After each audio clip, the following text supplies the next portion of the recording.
First, I'll introduce Bryan. So just a little bit about him. As the director, America's field marketing at Hootsuite, Bryan applies his 20 plus years of sales, marketing, and business development experience at B2B organizations to help support the sales organization with lead generation and pipeline acceleration for North and Latin America at Hootsuite. So that's all from me. Bryan, stage is yours. Awesome. Thank you, Armand. I'm going to just share my screen here so you can see the presentation. Just a quick double check it. You can see that okay? Yeah, perfect. Okay, awesome.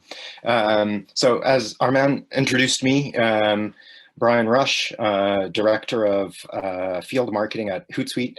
Most of my career, I've been in various B2B sales, marketing, business development roles. And so my sort of direction in going with this was, I'd say, prior to joining Hootsuite, was that often social media was one of the least understood channels for me to leverage as a marketer. And so became really interested in understanding how to think about leveraging social and how do you integrate social media marketing into your overall marketing initiatives or to drive sort of business value. And so what I wanted to do is I'm going to jump around a little bit and I'll move probably pretty quickly, but just some of the latest thinking on reports and studies that we've done that for me helps shape sort of how to think about social media. And then I'll get into some of the tactical things that you can do with social media to support marketing objectives. And then hopefully, we'll have some good time for some Q&A. So the first thing is one of the things that we do is we work with an agency called We Are Social, and we do a big meta-analysis to understand where digital is going in the world. No huge surprise that the last year has done a lot to boost usage of digital channels. Social media in particular grew a ton. Now almost half of the global population is using social media. And it's not just the usage of social media, but it's also and digital channels, but where people are consuming. And so now actually the mobile device is considered the first screen and has overtaken the TV as the most used device, but it's also the data and the way that people are using it. So people are using now mobile devices and that screen as basically a way to engage, and most of that time spent on mobile devices as primary screen devices using apps. And when you look at apps, most of those apps are social networking and chat apps. So really what you've got is a boom in digital usage, a lot of that digital usage moving to mobile phones, and a lot of that usage on mobile phones being driven by social media and chat. The other thing that's happened is that social media apps have matured, not just in terms of the number of social media platforms that are out there, but how people are using it.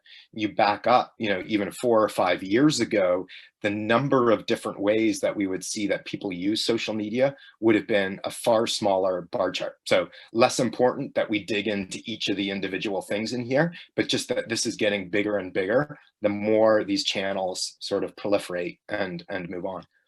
The other thing that becomes interesting from a social media standpoint is that increasingly social media is becoming a primary channel for brand research. And so search has been king for such a long time. And so when you start thinking about digital marketing, your SEO, search engine marketing, AdWords, all of those kinds of things become a really prominent part of how you think about building your market and portfolio. As we see younger and younger demographics start to become more of the buying power globally, that's starting to shift. So 16 to 24-year-olds actually prefer to go to social media first as a research channel when researching brands. We're also seeing that in a B2B context, a lot more of the people who use internet are using it or social media are using it for work purposes, right? So less about sort of socializing, fun, entertainment, and increasingly we sort of have two modes that we operate on when we're on social media as, work and sort of personal usage. So that's sort of the overarching trends in terms of adoption of platforms, adoption of networks and things like that. Then we have we do some other research every year. So Hootsuite has about 200,000 paid customers, plenty more free customers. And so we do a study with our customer database, as well as looking some other things to understand what are sort of the overarching trends within social media, which is an incredibly sort of fast moving environment with lots of changes happening all the time. Some of the big things that are going to disrupt how we think about social media and using social media today is one, regulation, right? And this started way back with Cambridge Analytica, privacy, a lot of those kinds of things. Is we're starting to see that government regulation is going to be, an increasingly prominent factor in how we use social media. Things like GDPR, in Europe, which most companies, global companies, have now had to sort of take on board around disclosing how you use private information and things like that. But now you also have actually the platforms and the tech companies self-regulating as well. So Apple and Google have now removed third-party cookies from their browsers by default, which has done a lot, right, to really diminish how you can leverage social media as a platform for advertising. And so that is going to be very much a big disruption in the next little while. The other thing that's a major trend is most of the major social networks are investing really heavily in e-commerce and social commerce to move forward. So how do we actually stop using social media just as a place to discover brands and engage with brands, but increasingly also buy and improve sort of the shopping experience? And the pandemic really accelerated that. And there's an interesting case study with Clarins, who relied heavily on retail to provide sort of a consultative service on how they provide, health and beauty products. They've had to shift that more to social and a digital experience. And so now they use messaging apps to provide that one-on-one consultation with a beautician to help sort of sell the products and then actually enable that purchase directly within the chat app. We've also seen now, like Clubhouse, if you've heard of Clubhouse. TikTok has already been around. It's probably less of a new social platform, but we're going to constantly see new platforms arise, new takes on that, and lots of new capabilities within the existing platforms.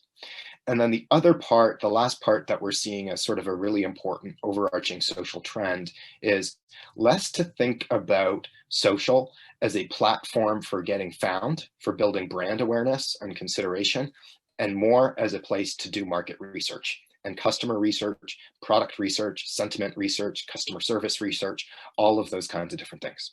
Okay, so those are the trends. So now let's shift maybe to how do you actually, leverage these things, and what do you need to do?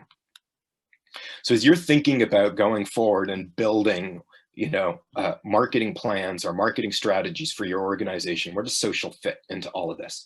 Well, hopefully I've established the case pretty solidly that social is increasingly important as a channel in your overall marketing mix. So how do you really engage on social? And it's really about thinking about the overlap for what do people want from brands on social media, and specifically also really importantly, what don't they want? And then what as a brand do you want out of social media? So to dig into the latter, what do we know about brands and what they really want to drive through social media? What was interesting was, this comes from our social trends survey again, is that for the first time in the last year, and it was always the number one spot was that every brand wanted social media to increase brand awareness. And for the first time, that has shifted to an increased focus on the acquisition of new customers. So actually moving through to that buy, or if you're in a B2B stage, lead generation as a capability, driving conversions.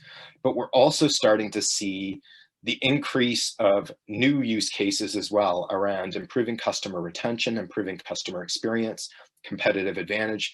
And I'll come back to that in some of the overlap as well. The other really big thing that has been a challenge for, and I think part of the reason, if I go back speaking personally, of the reason that social media didn't feature as prominently in the marketing strategies that I was developing was that it can be very difficult to quantify the ROI of social media, right? You can understand conversions on your website. You can understand what your cost per click is when you're advertising. Like, regardless of where you go in marketing and marketing strategy, there's been a huge shift over the last decade to focus on data and intelligence and analytics to drive your marketing strategy. And really what you had was an inability with the KPIs that you get out of the social platforms to really connect that to bottom line ROI. Great, I grew my followers. What does that do to actually drive revenue? Or I got a bunch of likes, or people clicked through, or all of these kinds of different things. So one of the other things that we know become really important in terms of all of these different things and what people are trying to understand as a business is that the ROI really starts to become, how do you pull data out of your social engagement and connect it with other analytics? And so a lot of what becomes really important in terms of brands is using social to ingest information, but then connecting that to other data sources so that you get a holistic picture of how you're actually impacting these things. So it's integrating social data with your CRM or with your marketing automation platform or all of these other different things to start creating a little bit more of a 360-degree view of the customer. So you have an understanding of when they reach out to you on social for a customer care or customer service issue, that gets connected to a record where you understand, what sort of purchase behavior or things like that have happened with that customer in the past. So that's a little bit about what brands are looking for, right? So acquire customers, building your brand, providing a good experience, and being able to actually quantify the impact of all that and be intelligent about how you're using it. So what do people want? And to take, you'll remember sort of the earlier slide, and I said there's so many more use cases for how people use social media now. And I think it's kind of one of those areas where it's really easy to sort of personalize and think about how you use social media, to which degree you use social media. When you look at how some of the analysts categorize it, they'll sort of talk about, people who really don't want to engage at all on social media to people who are, sort of very forward thinking in how they want to use social media to engage with brands. But to simplify all of that, because there's so many viewpoints on this, is there's sort of two things. Is to simplify the strategy is, one is people want to use social media in a one-on-one and a closed and trusted way or around interest-defined groups. And so as a brand, what you're really trying to do is leverage that for community and connection and to provide a convenient experience for if they want service, if they have questions, if they want to know how to engage. And so how do you provide that as experience?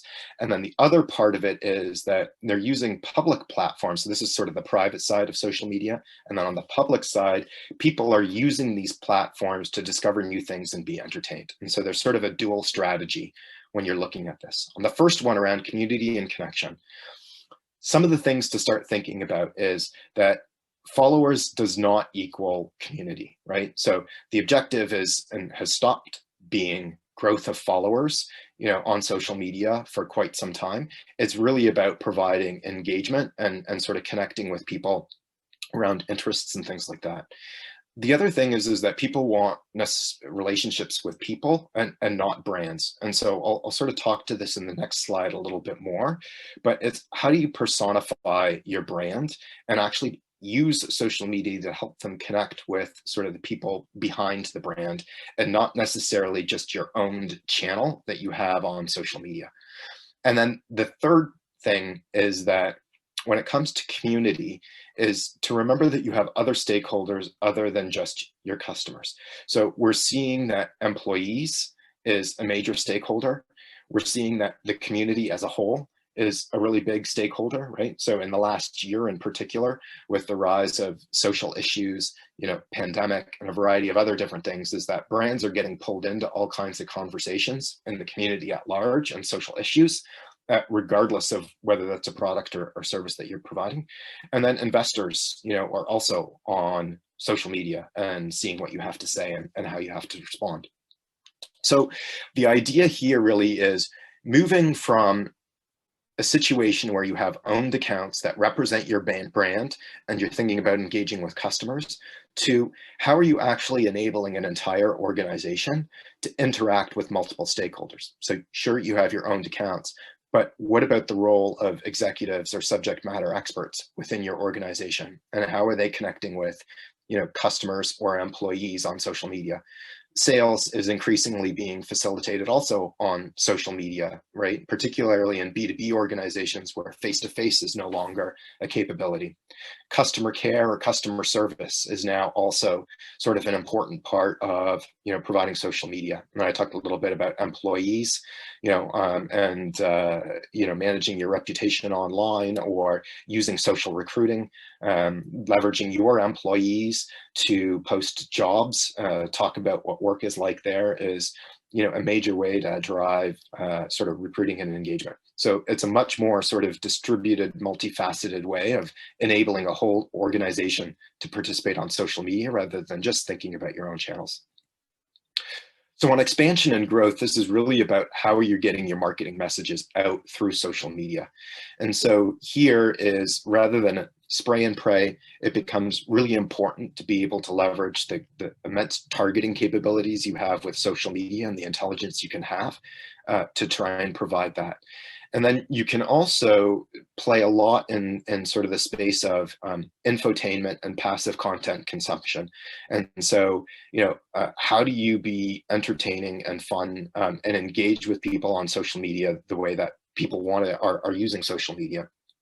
And so a couple of things to think about, around this, and really what, rather than sort of diving into each of these, what I would sort of say is there's a couple of things, and I'll finish on this in a couple of slides, is when you think about content creation and the kind of skill sets you need with your social media marketers and your social media team in your organization, they're advancing significantly. So you have to be able to do analytics and research and understand what are the trends and how people want to show up on or see you on social media.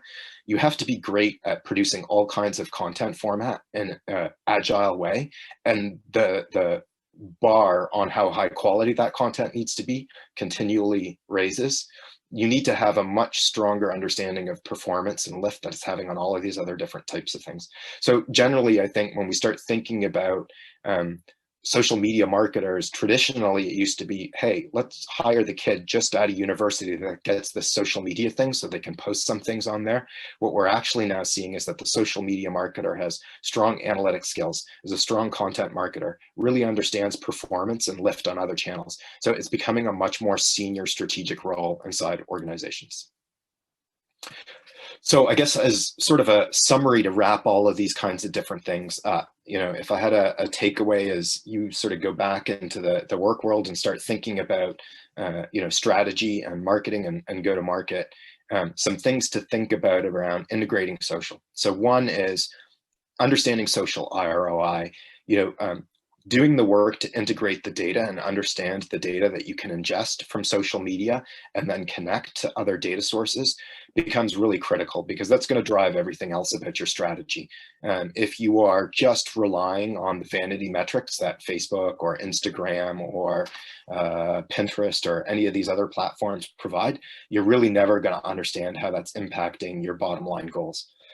The next thing is that social media is really moving towards deepening relationships, and I think that's where it provides tremendous opportunity. So the rise in messaging and people leveraging messaging to connect with brands and having like a WhatsApp strategy for customer service, or Facebook Messenger, or integrating with chat, or all of these kinds of different things. And again, this isn't just about your own channels, it's about enabling an entire organization and the various use cases around that. That's going to require some significant lifting around the kind of technology you're going to need to support it, as well as the people to enable it and who you're going to need to inform, and train around social media strategy, and the processes in order to be able to do all that. And I just sort of had finished on the point earlier around, look at the maturity and skill set around social media to make sure it's keeping pace with this as a channel.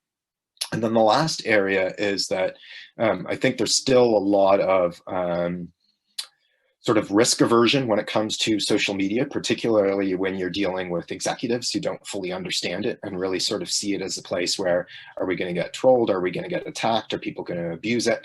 And so there's a couple of things here. One, because of privacy, because of fake news, because of all of these kinds of different things.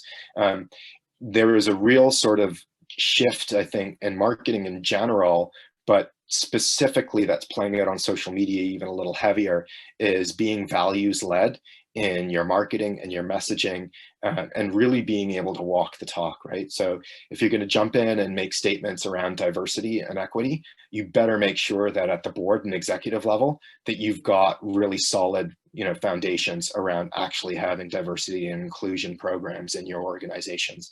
As part of that, we've seen repeatedly that the way communities interact with brands has completely changed. And whether it's accountability or it's trolling, you really need to make sure that you have a solid crisis management plan on social media, because things happen incredibly quickly for a variety of different reasons. It could be a product or service failure. It could be something that an employee said, it could be something completely unrelated. But we've seen sort of time and again, organizations that were caught unprepared around crisis management, particularly on social media. And then the last one, I talked about the regulation, the deprecation of third-party cookies and things like that. And I think the ability to really understand your customer sort of ties a little bit to the first point around understanding social ROI, but your ability to sort of pull and ingest and build your own primary data around customers to understand, their journey, their preferences, how to target and advertise them, et cetera, is going to be another really important competence as you go forward. And that's it. Some time for Q&A, if there are any questions, comments. Awesome. Thanks so much, Bryan. That was a wonderful presentation. Definitely a lot to learn over here.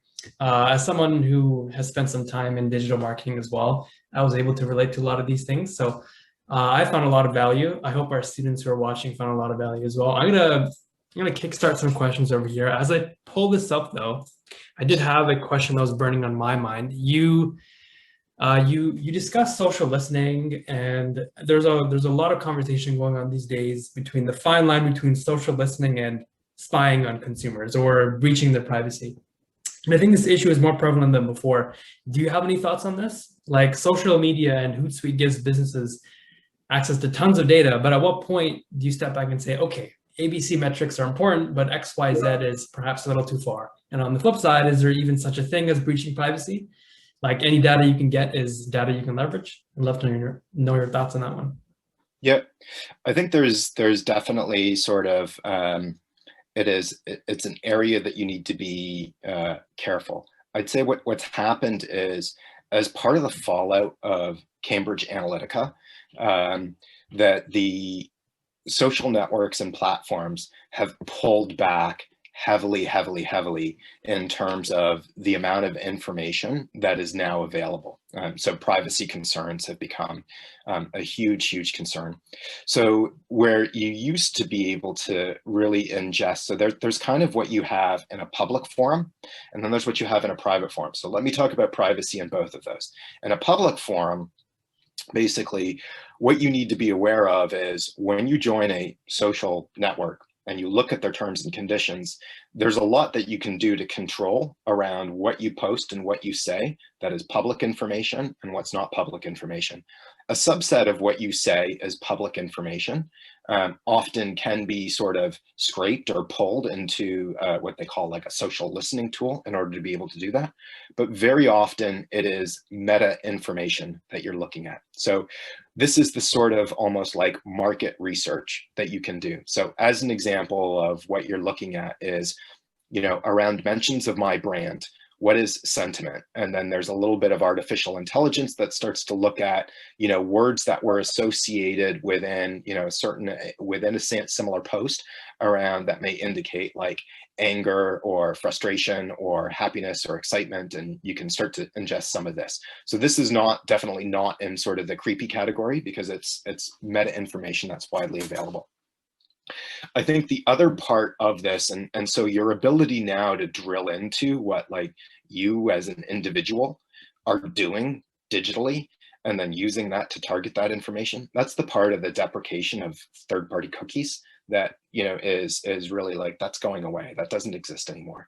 So I think a lot of that sort of creeping on people and like predicting what they want and driving advertising to them, that's going away. The other part of it is on the privacy, on sort of private conversation side.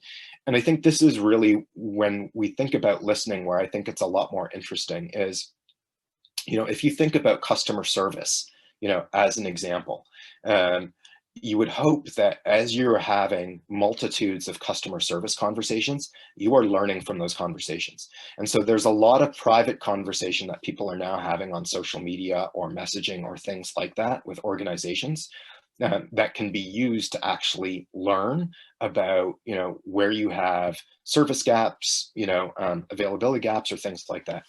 The other thing that you can do, you know, as an example is your feedback loop on social media can be very quickly. So one of the use cases as an example that we saw was when the pandemic just was getting started and you had stores and schools and healthcare, you know, organizations and hospitals and all the rest having to adapt how they were available to the public. They were making announcements, you know, on social media and all of their channels about we're closing stores or we're limiting hours or you have to do this or, you know, how schools are going to be like, you know, are we going to be online? Are we not going to be online? And people were very quick to respond on social media to say, this is great, this is crap, this is good, not, you know, and some organizations let lots of people go, some people kept them on, you know, and there was feedback about that on social media instantly. So when you start making sort of decisions about how you want to serve customers and you're communicating that, you can be looking to social media to see how people are responding that to inform, hey, have we got our finger on the pulse? Are we doing this well? Or are we missing the mark and we need to adapt? So those would be some examples around listening and how to do it in a way that's not creepy. Great answer. Thank you so much for that. I'm going to quickly pivot to another question from a student over here. So they asked, how do companies handle different rates of social media adoption among generations? Does the slower adoption among older generations leave them forgotten in marketing strategies? Yeah, it's a good question. I think, you know, one of the things we really talk about is, and this is another sort of example of, you know, where social listening becomes important. It becomes really important to start with understanding who your audience is on social media and who's engaging there, and starting from that before you even start to develop your strategy for how you want to use social media. So just making a quick assumption, for instance, that the older generations are not going to engage with you on social media could be a massive mistake, because what we're actually seeing is that amongst baby boomers and the older generation, particularly as a result of the pandemic, who want to stay connected to their families and are realizing that social media is a great way to do that. That was the largest growth in demographic and adoption of social media over the course of the last year. And a lot of them are now becoming a little bit more comfortable with engaging in brands as well. So it becomes super important to start with understanding who is your audience, you know, for your product or service brand category. Who is your audience specifically on social media before you sort of develop that strategy and think about that. And it may vary by platform, right? So TikTok is where you're probably going to engage a younger demographic. Well, that's less true. Facebook is where you're going to capture more of an older demographic. Generally speaking, not always true. Makes sense. Speaking of TikTok, I think we have time for about a minute left of questions. So quick question here. You talked about short form video. How short are we talking here? Well, I think there's like, that kind of also, you know, varies by platform and varies by, you know, sort of purpose, right? But what we're seeing is that this super short form video of like a couple of seconds or 10 seconds or, you know, 20 seconds is really taken off, driven largely by TikTok, but a lot of the other platforms are now responding by providing, you know, those kinds of capabilities and things like that. But we still see like tremendous growth in usage of YouTube. Or Reels, or, you know, as an example, one of the things that we get great engagement on is live video and Hootsuite. So we do live videos on LinkedIn as an example to connect with our audience, which is 30 minutes long and it's live. But the fact that it's live sort of creates a different element to the experience. Or I'm a triathlete and love racing, and so I'm connecting via social media and watching a lot of races globally, through social media, and then chatting with other triathletes, as we're watching it. So I think it really is sort of full spectrum. And this was kind of the comment around types of content explosion. And like, you can't be somebody who's just good at one style of content now. You've really got to be able to experiment and learn and dabble in a bunch of different places.